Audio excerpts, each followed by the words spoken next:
tuulada qalimo waxa ay ka mid tahay tuulooyinka hoos yimaada degmada Balcad ee gobolka Shabeellaha Dhexe waxaana maanta gaaray culimaadudiin uu hogaaminayo Sheekh Cali Deerow oo ka mid ah culimaadudiinta Soomaaliyeed isagoo inta kadib dhagax dhigay masjidka qalimo ee tuuladaasi sheekha oo goobtaasi ka hadlayna waxa uu ku booriyay in laga wada qayb qaato dhismaha masjidka waa Ilaahay guriga subhanahu wa ta'ala sidoo Ilaahay subhanahu wa ta'ala kolka uu sheegay nabigiisa uu sheegay calayhi salaatu wa salaam ismihiisa cibaadada ku fududaanayso ijtimaaca muslimiinta ku fududaanaya Ilaahay subhanahu wa ta'ala daacadiisa lagu gudana lagu kulmaya diintiisa lagu faafinaya madaaristiisa quraanka cilmigiisa lagu faafinaya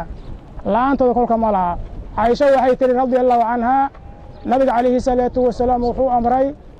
in masaajidda la dhiso xaafadaha gudahooda laga dhisa xaafadaha gudahooda xaafad kastaba gudaha in laga dhiso ayuu amray wuxuu rasuulka calayhi salaatu wa salaam u amray bay in la nadiifiyo in la diibiyo waxa soo dhan ayuu rasuulka calayhi salaatu wa salaam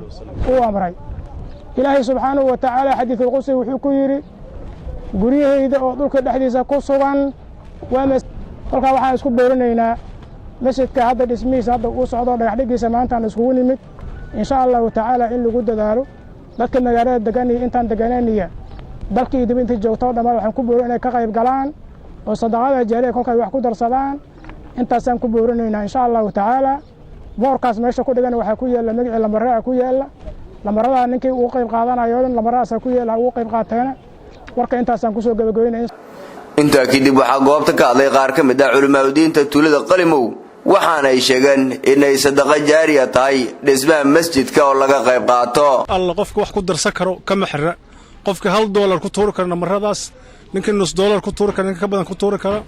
masjidka qalbi wanaagsan aan wada yeelano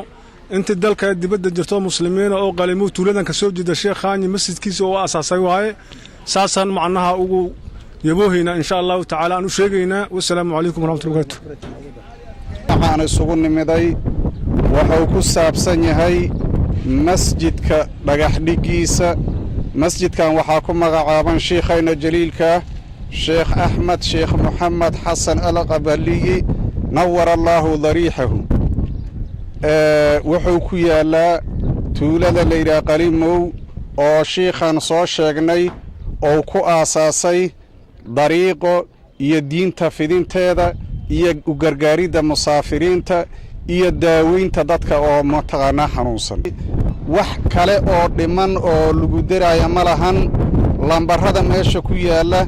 waa u jeedaan waa arkaysaan markaa tihiin reer Qalimow ciddi awoodda hal sinti oo abuurkiisa xalaalnimadiisa ay hubto ma ka xirna rag ha ahaato dumar ha ahaato adduunyo la joogi maayo anfacana la hay maayo iyadoo la dharayaha la dhashay hal maro cad qofka ka helaa nasiib leh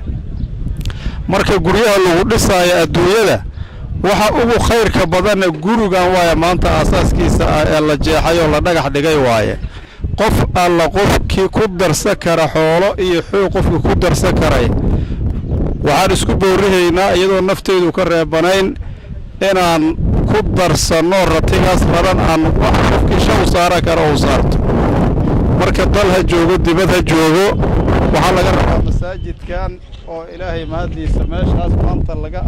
aasay oo dhagax dhigiisa aan joogo in qof walba ay wax ku darsato Abdullahi Maxamed Xasan telefishinka caalamiga Somali News degmada Balcad gobolka Shabeellaha Dhexe